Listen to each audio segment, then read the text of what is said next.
kasi nalaman kong may sakit pala si April sa puso.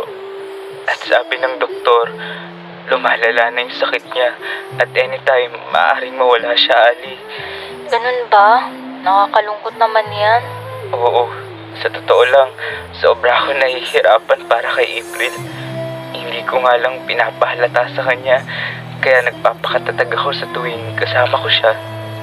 Ngayon na nga lang ako bumabawi sa mga panahon na hindi ko siya naaalagaan o wala pa siya sa akin. Ali, hindi ko kayang mawala si April. Hindi ko kakayanin. Huwag kang mawala ng pag-asa, Eko. Gagaling din si April. Tiwala lang. Salamat, Ali ha. Lagi kang andyan para sa akin. Ganun naman, di ba?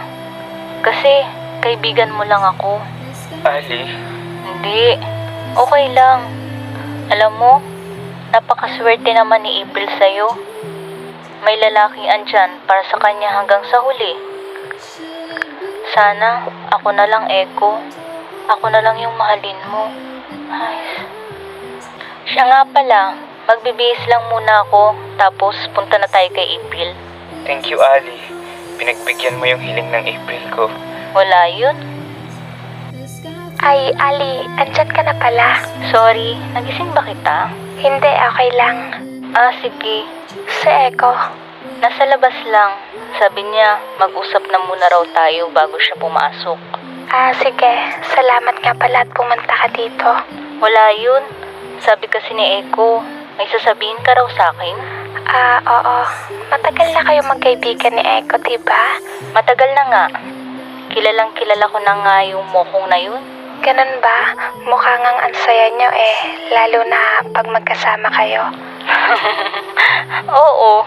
Teka, para saan ba tong pag-uusap natin? Dadiretsuhin na kita, Ali. Mahal mo ba si Eko? Bakit mo naman natanong yan? Alam mo, Ali, kahit hindi mo sabihin, alam kong mahal mo si Eko at sinigurado ko lang kaya tinanong kita. Sorry, wala naman akong balak sirain yung relasyon nyo. Nire-respeto ko kung anong meron sa inyo. No, Ali, it's okay. Sa totoo nga, masaya ako. Ha?